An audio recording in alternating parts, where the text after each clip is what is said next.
Good afternoon and welcome to another Kerfuffle panel show. And I am particularly excited today because I have the Tango Pig with me, Mr. Adam Piggott.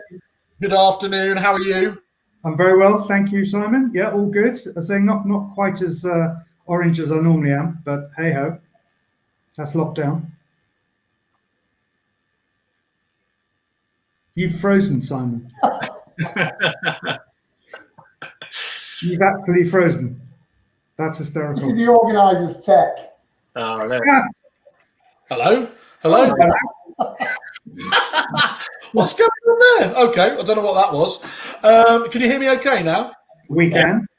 Good. Yes. No, I said. Sorry. I said you were a bit more uplifted off camera, but that's probably because obviously, we were talking about obviously your tan not being in it where it needs to be, but it's locked down. So what can you do? We've got David here and Morris. Hello, the pair of you, Liberty Gate and Stockport's finest, and runner-up in the league last year. Morris, good. I thought we were going to talk football, but. Well, we don't have to. I'm not a bullying man, guys. I'm really pleased today. I do love these panel shows, and today is as we'd expect. It's uncertain times. What can OpenBrix do for agents? And I think that's a really exciting kind of point now, considering obviously there is so much upheaval, a lot of questions going on.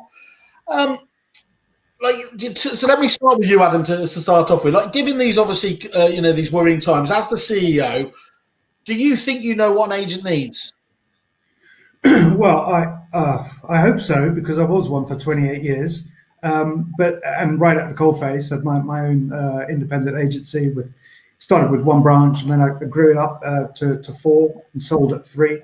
But yeah, I do, and I remember going back to the days pre-portals when, it was a rush to get your copy down to the local newspaper with your Kodak photos and your copy, which they'd invariably get mixed up. And, and your selling times were just Thursday to the Saturday, and that was it. And you couldn't afford to go in all the magazines and papers you wanted to go in. So it's really transition. It was so expensive, and then when the portals came in, it was great it was really good. And listen, they've proved themselves, but I just think time has moved on. The cost has just gone up ridiculously. The control has got too much, and at the end of the day, I think it has. And I'm saying this now because I'm here to support agents, but I think it's made all agents just a little bit lazy. We put all our trust into a portal or 2 because that's what we can afford, and I think that's the evolution of portals now. And the new lot are coming through with loads of new stuff. And we started building 2.5 years ago. So I always knew we couldn't just be a listing only portal, and all the new challengers agree with that. And as you know, we speak regularly. But I think there has to be a move away from an agent's perspective of just putting your property on a portal and sitting back. And I actually think lockdown has forced a rethink. Agents are looking to collaborate together. They're looking for better tech solutions now. And we've massively moved on in the last 9 months, I think. I don't know if the guys do agree. But. There does seem to be a shift, doesn't there? What about you guys? Do you think that's it's not? It doesn't feel to me like it's just a quick amendment based around the lockdown. Clearly, that did happen. It does feel like we've moved into and accelerated into a very different space. Yeah, definitely. I've noticed that. Just the discussions between agents. That never used to happen on the scale that it does now. And you've seen a lot more collaboration now, which is great.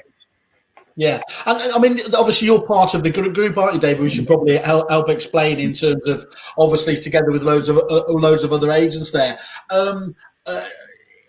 There really is a spirit of willing there, isn't there? Like never before. Over the years there have been various attempts to work together, and it all tends to break down. But for whatever reason, this time round, it's not splitting, is it? It's not breaking down in the way that it has in the past.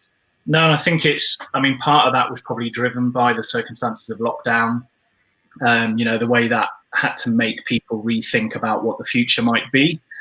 But then at the same time, I think we're starting to get a much more entrepreneurial generation of estate agency coming through who are looking at the existing model and thinking, are there better ways to do it? Yeah. to carry on doing it the way we always have done, where margins are tight and, you know, things aren't necessarily working the way we want to.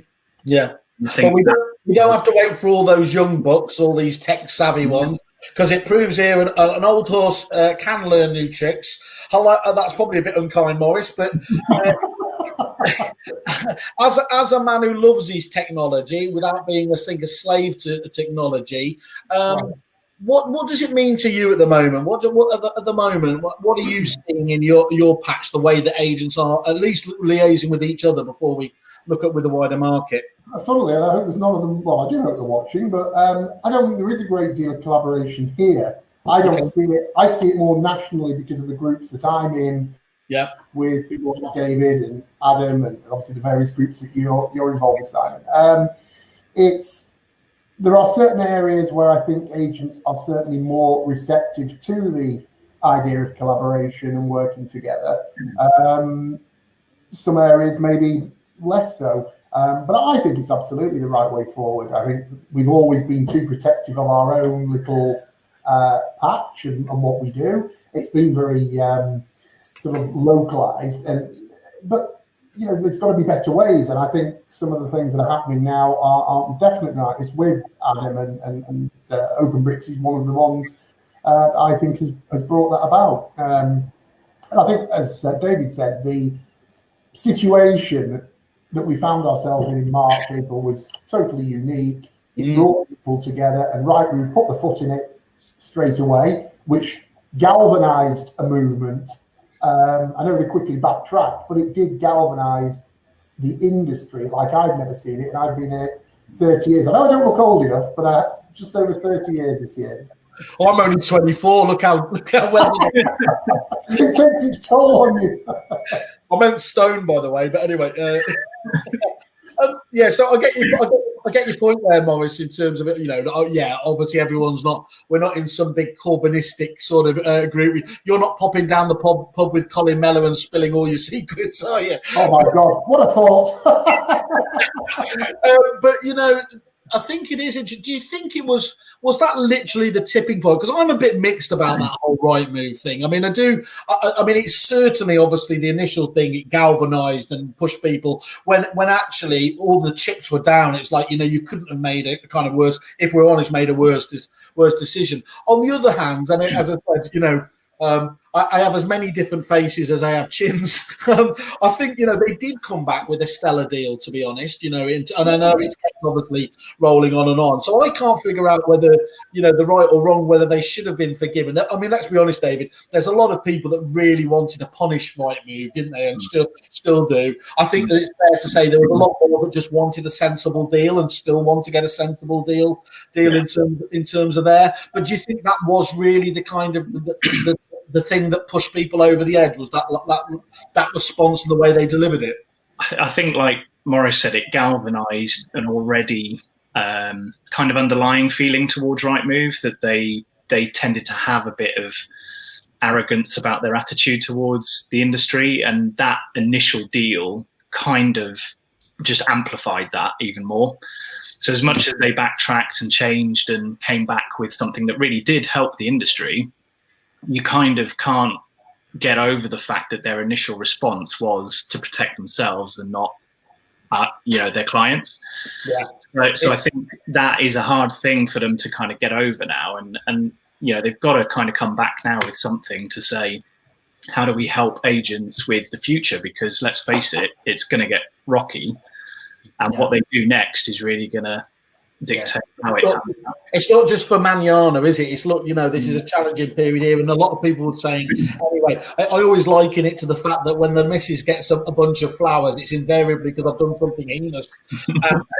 If I'd done them without proactively doing something wrong, that would have been lovely. I think, look, it's really important. I am balanced, and I have loads of respect in many ways for what Rightmove has done. So putting my cards on the table there, and I think you may have seen that initial podcast that me and David Mintz did. He found some research that did show around the world, I think in terms of actual money saving, the Rightmove saving was one of the largest ones. In fact, it was the largest one we could find across the board there. But anyway, that we're not here to talk about that. But it's important, I think, isn't it? it, to state the state of play as to why this has happened and everything else out there. I think a far bigger issue, really, and indeed what the White Saw was so excited talking to the Tango Pig, is about what the state of play was with originally the duopoly, potentially the triopoly or whatever it is, in terms of the situation that created this level of innovation that the likes of OpenBrix and some of the other portals felt was necessary to create, to deliver innovation.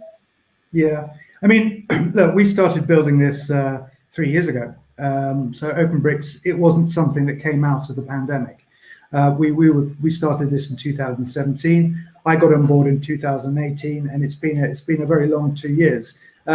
But it was only up until probably January, February of this year when we were building the portal. That was what it was going to be, a listing portal. Is it? There you go. You've disappeared again. I don't know whether I haven't paid my broadband bill or something. But anyway, let me. This is where I get my revenge and say, if anyone's thinking of Virgin Broadband, there's. I'm going to put them up on the Kerfuffle website in a second myself and do it. Anyway, sorry about that, guys. No, you were talking, Adam. Yeah, just so it was only around January, February this year that we pivoted, because what we realized with the blockchain is the fact that it identifies the property, the consumer, and the agent. Specifically, all three are very specifically identified. And then it was just a matter of, and the understanding that this now becomes like a WhatsApp group between the three parties, effectively. Yeah. And of course, you think, well, you can add other people. And it was at that point that I suddenly thought, well, hang on a moment. I know some of the partnership deals that some of the corporates get are pretty good. Yeah. I mean, they're very, very good. Better than an independent can get. So I just thought, well, why don't I go farming rounds, speak to these guys, onboard them as a partner, and then for agents to select them. And because of the blockchain, when an agent adds a new partner or supplier, it's all integrated. So it becomes very easy to use. And then all of these referral deals, which we're all about transparency. So one of the screens I'll ask you to show in a minute, it shows the breakdown product by product. So all of that is transparent. But effectively, agents can start earning the types of deal that the big boys get. And so if you're one office, you can get the same deals. But here's the good bit. These offers are out there in various forms with various entities. But where we differ from everybody, and I mean everybody, we give 100% of that commission to the agents. We don't take a cut. And we're very transparent about that. And we've had some partners, and I'm going to say who they are, that who've actually said, look, we love the idea, but we're not going to join you. And we've gone, okay, why? Knowing why. And that's because, well, some of these other people offer far better deals than we do. Yeah. And I've gone, yeah, it does. Well, thanks for not mentioning kerfuffle there explicitly. but here's the good bit. So it starts to create competition between all these offerings, and they're now beginning to think, wow, we better up our game. And the second best bit is that this time with us, the partners do the work, and it's the agents that get to police the partners, not the other way around. Yeah. So if you're seeing your products being bought, or rather not being bought, the ones you've selected from a certain entity and they're not being purchased, you can turn around and say, do you know what? I'm going to take this product off now. I'm going to pull in another product from another entity. So an agent goes on, can shop for what products they want. They don't want. I mean, I think it'd be a bit stupid for an agent to put on every single product we've got, and we've got 20 as of today. We should have about 26 by the end of the month. But you wouldn't want to put them all on, because some of them are competitive, and some of them don't offer any commission but offer discounts to the end user. Verboo, for example, great product. Agents can buy that, and it's a great. So it's not all about making the most money, but what it does do is it allows the agents now to get the partners working for them, and that would be because in my day when we did a deal with Virgin, for example, we'd be sold it. We'd be selling it, and then the representative would be saying, well, look, you haven't sold too many this month. And it's like, really? Wow, I've got enough to do. So we've really pivoted and turned that around. And I don't know if you've got any of those screens there, Simon. I don't know if I can. Here's one I prepared earlier. Look, so let's There you go. Yeah, Look at that. no, I'll just run through this. This is what the consumer will see. Actually, it's been improved since this, but they get to have a rent record. They get to see details of their property that they've rented or bought. They can, when they get paired with the property at offer stage, they can choose what partners they want. It's all GDPR compliant. They can say they want Sky. They say they want Scottish Power. They can have that. They can choose whatever entities and financial services and broadband and internets that they want, and it shows up on their screen here. And you know, from the rental side, one thing uniquely, the end consumer gets not only their own unique ID, which is on the blockchain, therefore it's not owned by Apple or Google or anyone else, and people can share the documents from the consumer directly to Maurice and David, for example, and they can share at a granular level what information that is. They can do their right to rent, they can share their passport, their contract of employment, their rent record, but it doesn't get hung up and stored on some overarching central entity that's going to hoover up all the data. We don't even get to see it, which is pretty weird. That's incredible, isn't it? It's a credible benefit there. We're talking about a brand new age, and look, as I say to you every single time, blockchain obviously is, everyone's heard the name, but actually in terms of talking about the relevance, that's very different, and that's one very key thing there, isn't it? Apple at the moment are really going out of their way, aren't they, to have a little pop at Google and everyone else there talking about that privacy element there. But you know, I still think it's a little bit rich from those guys, because it's not hard coded in the way that blockchain is for you, is it? Well, that's exactly the point. In fact, we've got the Android app, no problem. We've got the web app, which is all fully functional. But it's the iOS app, the Apple app, which we're having problems with, because they're saying, actually, these guys are our customers. We don't like the fact that you're sharing data, albeit with consent, and we're not getting a look at it. They don't like the fact that you know, because when you download an app, anybody on that app, anybody using that is an Apple customer, not an OpenBrix customer. No. So they're having a problem with it. We're working with them. It should be through in a couple of weeks, or 3 or 4 weeks time, probably at most. But you know, they're saying this is kind of weird, and they're taking their time, because they don't. If you need any help there, me and Tim, we're like that. So you just let me know, and I'll apply the pressure from my side. That's cool. Yeah. Is that a slide? Did you want to have a look at any of the others? What's the next slide you got? Let's have a look here. So the dashboard here, that's useful. So this is what the agents get to see. I've given some narrative down on the side. Yeah. And if anyone wants a copy of this, by the way, they just have to get in contact with us. We'll send it to them, or we'll give them a talk through. I'll talk about that at the end. But basically, this is obviously one we've been using on our test site, but it gives the name of Shahad Chowdhury, which is our tech lead, as the agent. So ignore that. But you'll see on that box on the right being a commission counter, and you can click on that, and it would take you through, I think, to the next screen. Yeah. Okay. Let me just go through to that. Yep. Okay. Yep. And they get to choose their marketplace. This is where they select all their partners, and it's a scroll down screen. You can take Sky or left. Yeah. This next one, how much revenue is being earned? If you go to that one, so this is the breakdown. So when they click on that count on the top right hand corner of the previous one, it breaks down to product by product what the income is. And then furthermore, clicking on that, you get literally a product by product by which entity is earning. You know, it clicks you through to the entities breakdown, and you can see all the commissions there, and what property, what consumer bought what product, and what commission you're getting. Okay, yeah, that's fantastic. And then that's the fun. And then MLS will probably come on to that later on. Yeah. Excellent. So I mean, it's for you know, Maurice was.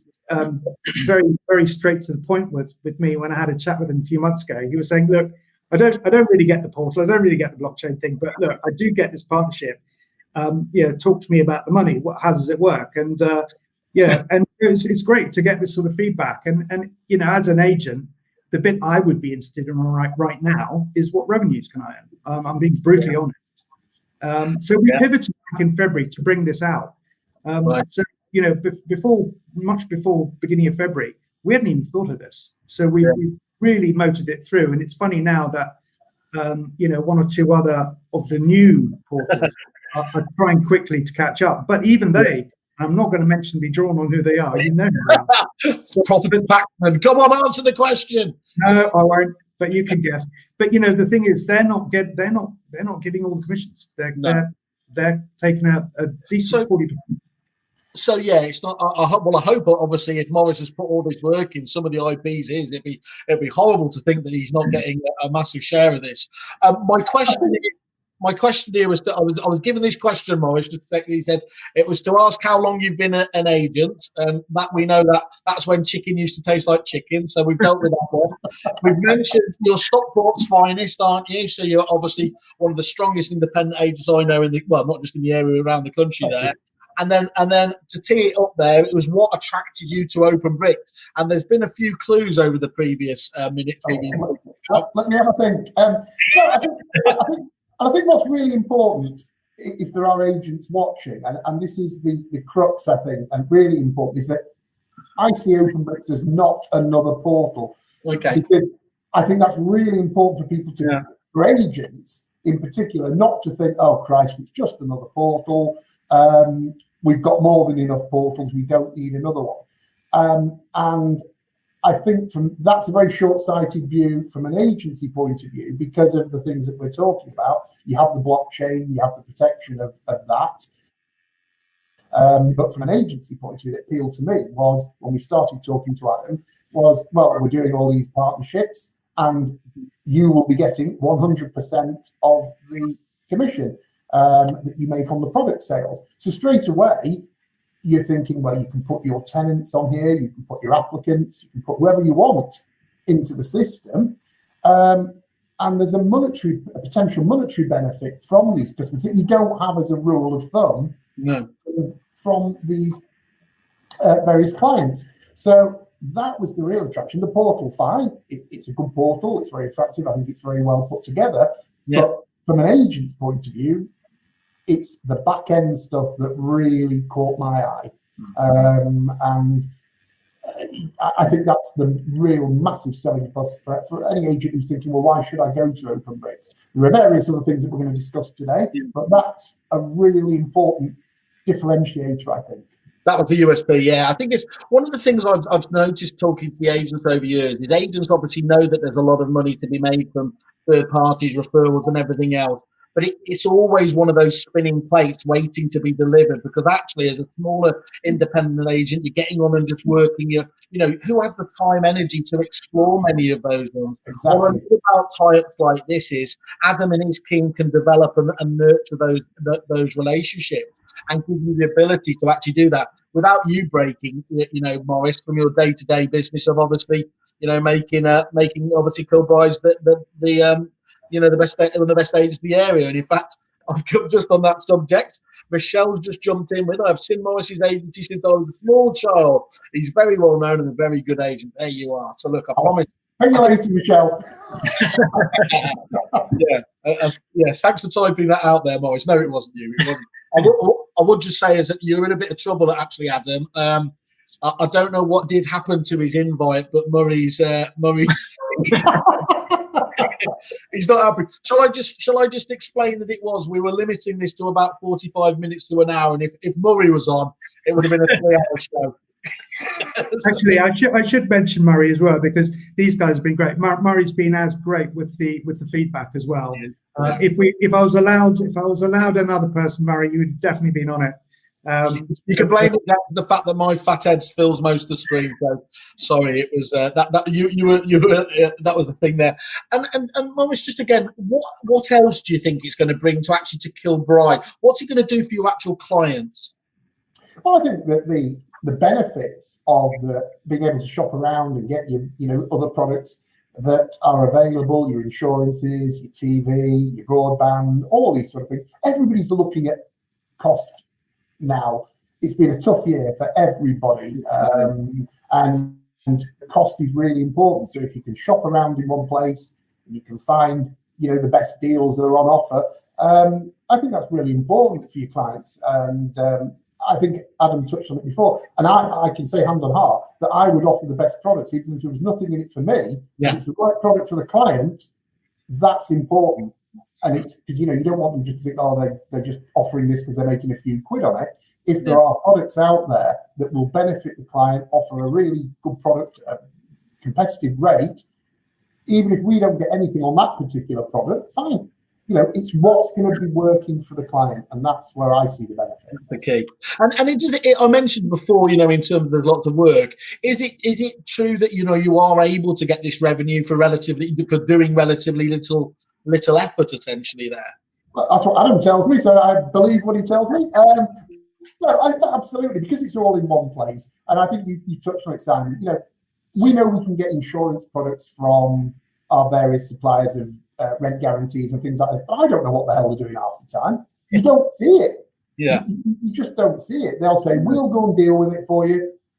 And you never hear anything. Whether they've done it or they haven't, you may eventually get a little bit of something. But it's not very well managed. And you're having to go chasing it. And like you say, when we're busy, haven't got a lot of time, it's far easier to know you can jump on the portal here, you've got your dashboard, and you can see what's happening in real time.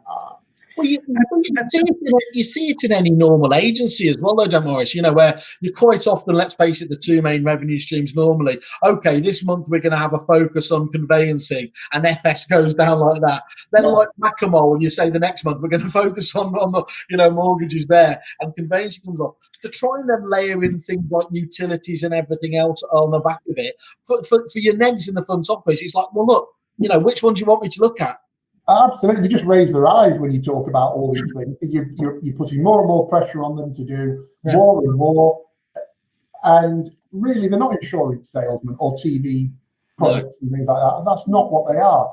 So if we can take that away, but know it's still there and being dealt with, I think there's a lot to be said for that.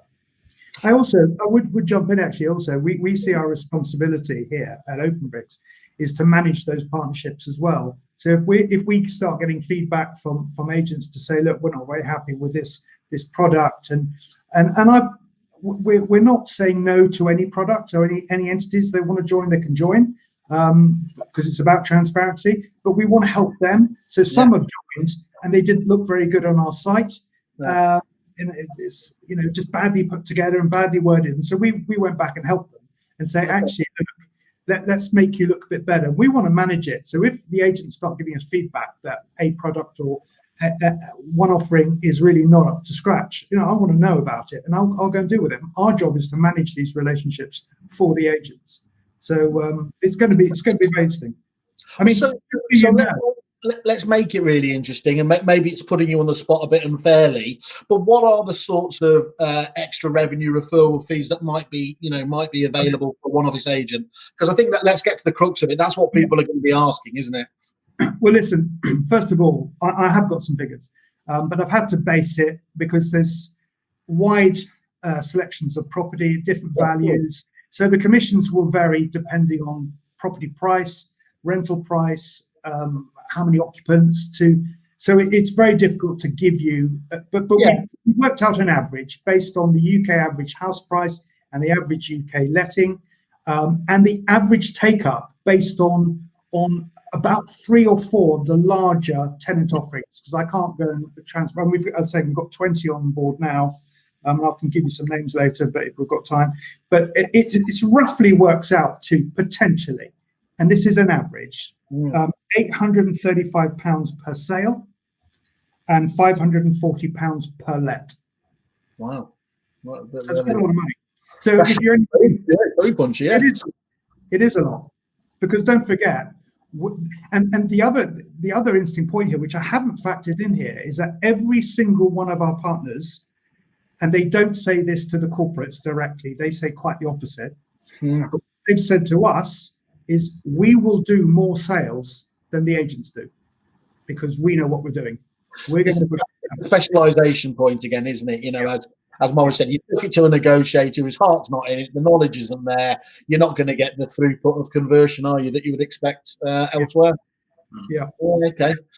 It's interesting, but just to run through, we've got we've got people who are some are on board and some are will be onboarded before the end of November. We've got, in no particular order, we've got Matterport, 360 Tour, the Partnership, Moving Hub, Deposit Pass, Just Move In, Stitch, Revo 360, Offer, hopefully, Assessment Hive, Gazelle, Your Tour, Corewell, Please Connect Me, Yoti, Inventory Base, Lettings Hub, Credit Ladder, Vaboo, Sky, Product Care, and we hope to be onboarding Let Alliance soon. We've got Breeze Move, Sort Style, and loads more that we will be working with. You know what I was just getting pleased about there? That's going to be what's it? I'm going to be hashtag catnip. That is, we're going to absolutely hashtag every one of those. It's going to go absolutely viral. That's really. I mean, you've got some massive names in there, some really forward-thinking companies. Look, I was just talking to Jonathan from Vaboo there. Absolutely, what they're on about. Stitch on the WhatsApp side of things, incredible. You know, we can't go through all of those there, but that's a really impressive. Send you a list. It is. No, it's really that. Now, let me get into my Paxman over here. So, okay, you've mentioned other portals who famously, obviously, are making a referral fee out of this. I like the way you took off your glasses there, by the way. That was very, very if I was a body language expert, I'd say you were getting nervous. But no, what is OpenBrix policy on this in terms of do you take referral income? Which, by the way, you know, I think if you're open and honest about it, there's not an issue there. But what's your approach on that? We take zero referral income. Every penny goes directly to the agent. There are a couple of partnerships we have where they're now set up to do that, so it does come to us. But we've already announced what the fee will be, so it's obvious they will get all of that. That's really good. We get our fee. No way that the Puffle can take a little clip of that somewhere. You know, we'll facilitate it. We'll just take a little bit for Whaley's Amaretto Fund. Anyway, that's really good, Adam. I mean, that's, you know, giving as much back as you can to the agents is putting your money where your mouth is ultimately. Yeah. Okay, again, let's talk about one of the elephants in the room. You know, without the millions that obviously some of the others have and a really pricey TV campaign, how are you going to get those all vital, you know, those vital leads obviously through to the agents themselves? Okay, it's a very good question because, you know, we don't have the 30 million needed to do a TV advertising campaign.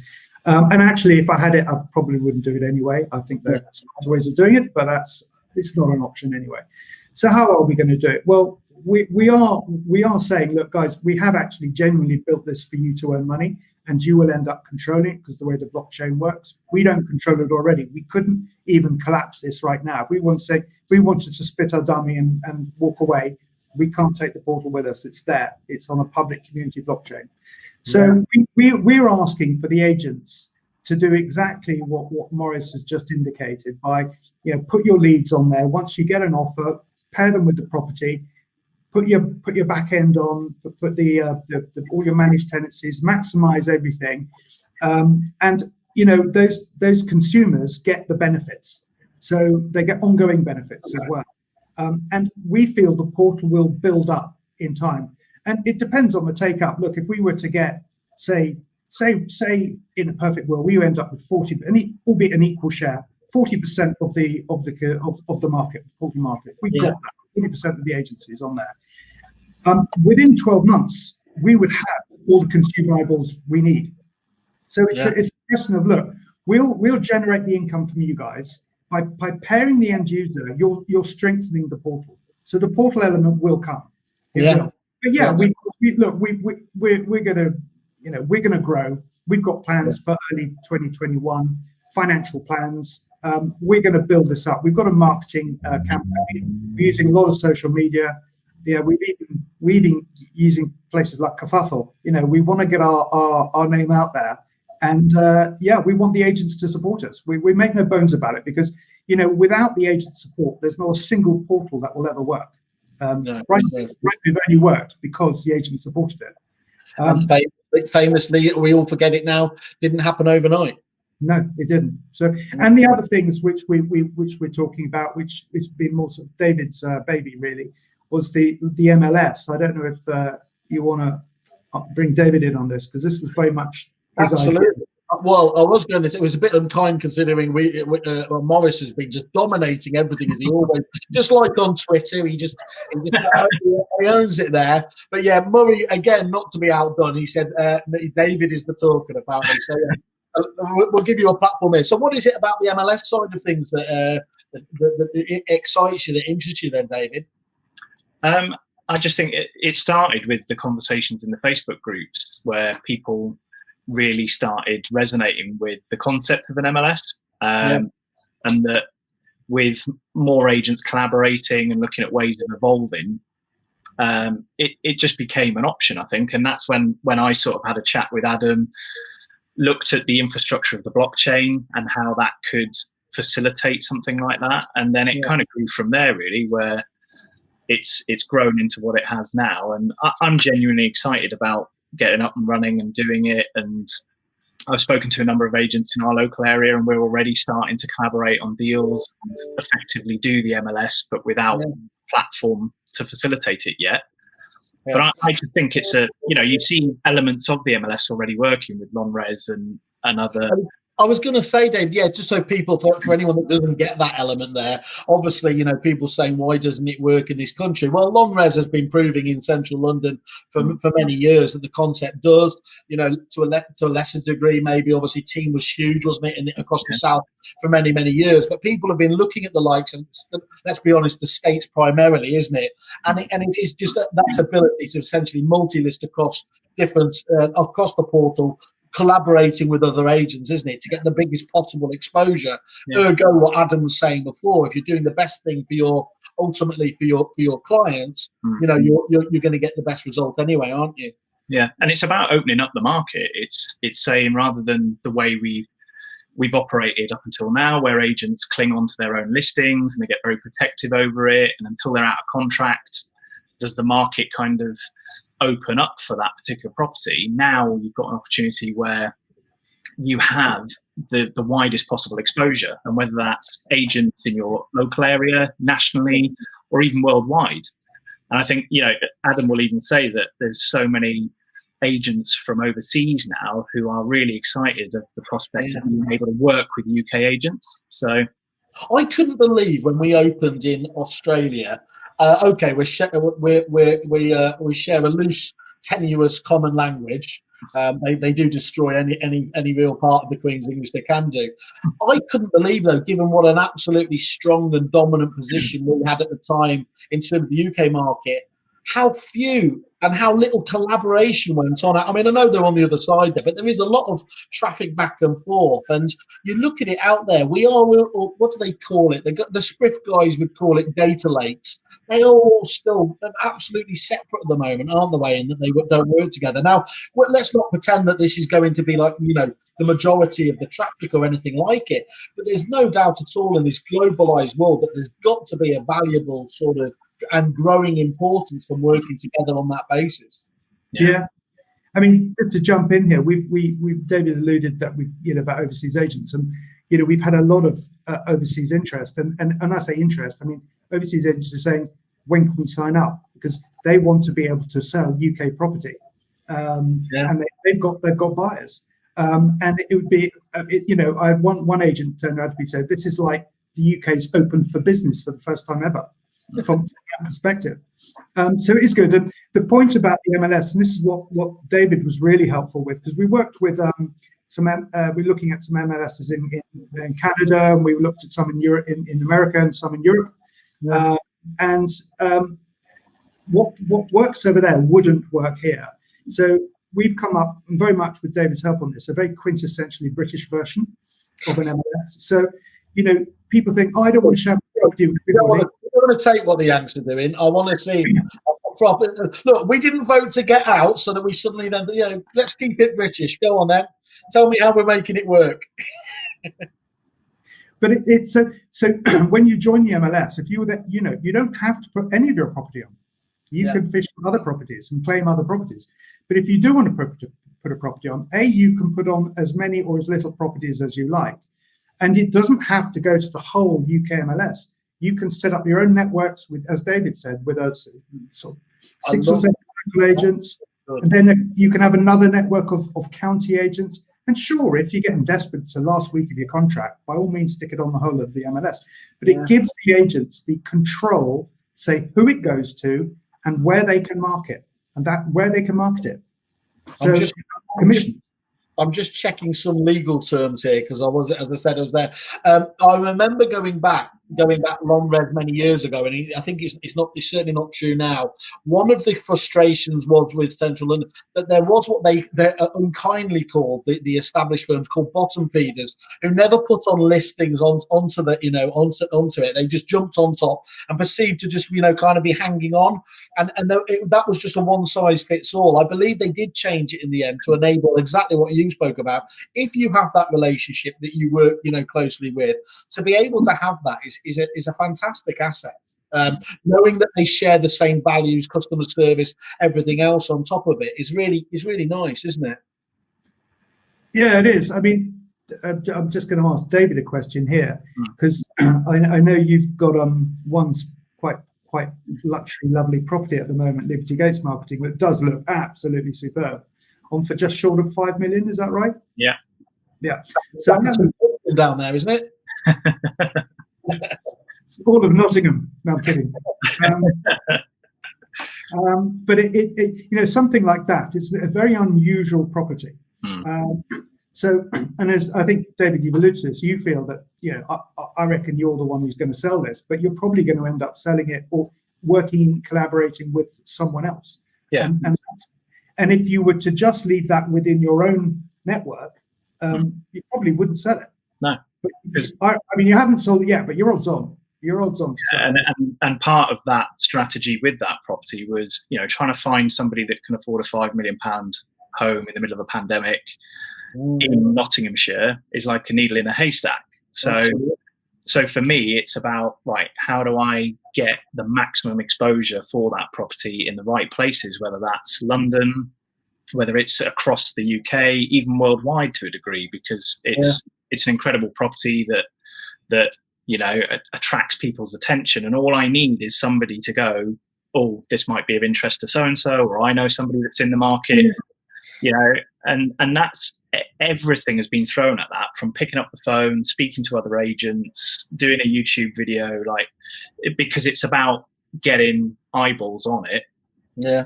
And then widening that net. And, no doubt about it, that would be one of the properties I would throw on the MLS straight away. Right.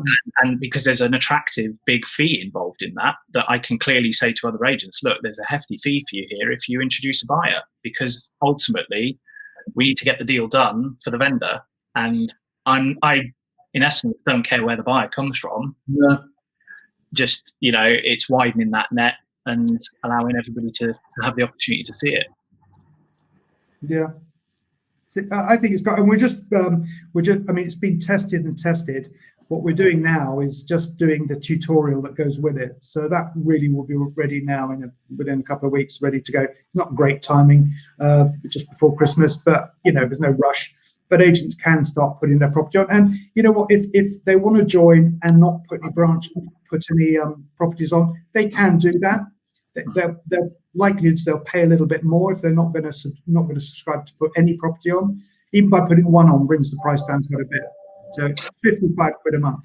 Yeah, one of the things you notice is why did half commission, long res work in London, and it was on the whole, wasn't it? It was that kind of prime, super prime marketplace. Finding the buyers is absolutely critical and is difficult at the best of times, and that explains why you have to go out to the widest possible thing. But look, we're fairly lucky at the moment, as we said. I think we reported last month. Buyers are 14% up year on year, so we're in that wonderful period where, but you don't have to go back too far, do you? Where actually that just goes back completely the other way. So why would you not use every tool in your kit bag to get it out to the audience, to that one person who might want it? And it also opens up completely different revenue where you can work for buyers now. Yeah. So when you've got a buyer registered on your system who, you haven't got the property that fits them, you can then clearly search the MLS, look at other properties that might fit it, and then instantly you've got a potential revenue stream from properties that you're not primarily listing, but you're able to introduce a buyer that's sort of come to you. So that really excites me, that now you've got buyers sat on your database who you're not able to sell to right now, but then you will be able to with the MLS. Got that. And David, look, you've been referred to as one of the 4 horsemen of the portal debate. We had the other one of the other ones on before. He said he's had to nip off. Pleasure. Very few can say they kept me stunned for so long. I think that is, we deserve an honour there. But and of course you've gained massive support obviously within your groups and the affiliated groups, and are obviously accredited with saving obviously the agents a huge amount of money. What is it that has attracted you in particular and those agents to the likes of OpenBrix? I mean, firstly, Adam himself, because as an ex-estate agent, a great, genuine, transparent guy. He's come at the whole portal space in a completely different way. He's clearly coming in from an angle of adding value to what we do as agents, looking at how we can earn extra revenues, how we can add additional layers to what we provide as a service. That really resonated to me, as well as the referral network and the fact that you can earn extra revenues. It was the fact that he really opened up to the idea of the MLS. It can work, but what it needs is the right platform, the right infrastructure, and by leveraging the blockchain, which I really think is a big differentiator above all the other portals, because that does really secure everything we do on that platform. That means it can't, the data can't be sold. It's our data. We control it. And that really did resonate with me in terms of being a platform for the MLS. Yeah, so that's a key thing, is it? Whereas others are talking and getting commitments that this data is their own, won't be sold on everything else. There's nothing Adam can do about it. As I kind of reacted with horror, didn't I, Adam, when you told me that on the first showcase, that you've instantly created this baby, and then you've said, here you go, you guys own this as much as we do. Yeah, that's the tech. So it's one of the questions I get or gets muted at me is how can we trust you? How do we know you're not going to pivot and do a U-turn like many portals have done? And I'm absolutely convinced it will do. Well, we can't, because the tech doesn't allow us to. Even if I wanted to, we can't do it. Yeah, but we need the support. I make no bones about it. OpenBrix cannot survive if agents don't support it. So what we're urging is to say, look, give us a shout, join. There's no contract. If you don't like it after a couple of months, you can just unplug and you can leave. But support us, and let me prove to you guys that we can earn you the money. Certainly more than we're going to ask you to pay us. I can do that with one tenant taking gas and electricity on one property, and you're done. You're done for the month. You're broken even. Anything else is a profit. So talk us through the commercials, Adam. If you're an agent looking to come on board the platform, what does it look like to them? If they want to join, we're going to be turning on the charges shortly. When I'm satisfied that the partnerships are on there to earn the agents the money, then we'll be asking the agent, say, look, we want to start charging now. It's £75 a month subscription fee. That gives you the ability to list your properties on the portal, gives you the facilities to start earning the revenue streams, and of course allows your consumers to get all the benefits. And then if they want to upgrade to the MLS, so we're not forcing the MLS on them, but if they want to join the MLS, they can join it for £55 a month. And again, use it couple of months. If it hasn't worked, unplug. Try it again later. But my job now is to get agents to on board, and that's really what we want to do now. So I'm urging agents now to register, and if they've got any questions at all, you can email us, contact me. I'm on LinkedIn. You can email me. I'm adam@openbrix.co.uk. Any questions? And indeed, look, David and Morris and even Murray, I've got to say Murray, these guys have been really, really helpful to us, because to get the feedback to say, actually, I don't think this looks good here. I'm not happy with this. And you go, okay, and we make the changes. We've made those changes. So if they've got any questions, by all means, contact David and Morris and Murray as well. Yeah, I think that's the thing. We used to refer to them in my old days as high maintenance clients, and I don't mean that unkindly, because it's the likes of Morris and David who are, who push your product on. The ones who don't ever, I don't want to say don't ever complain or don't ever pipe up. They're not the ones that are going to take you into that exciting new place, are they? No. It's these guys here that are going to help on that front. I think, from my point of view, first of all, that seems a really fair. Potentially, you should probably put your prices up a little bit, but that's up to you. If you're able to deliver on those, those kind of referral fees, there, it's a very simple equation, isn't it? It's the most trite sales tactic of all, isn't it? It's to say, oh, it's not a cost; it's an investment. But if it's entirely measurable in the way that this is, you've got nothing to complain about, have you? And listen, I'll tell you where I want to go with this. We can't afford to do this now. We have stated we want to do it, and it's actually there in our registration page. But when we get the traction we need to a certain level, we're going to bring the subscription fee down, and I want to bring in slowly a pound a property, a pound an upload. That's really where I want to go with this, because if we get to say 40% of the market, that works for us. That absolutely works for us, and that's where I want to go, because that's the fairest way to do it. Trying to work out chimney pots and areas, and it's so non-transparent. It's muddy. You don't like it.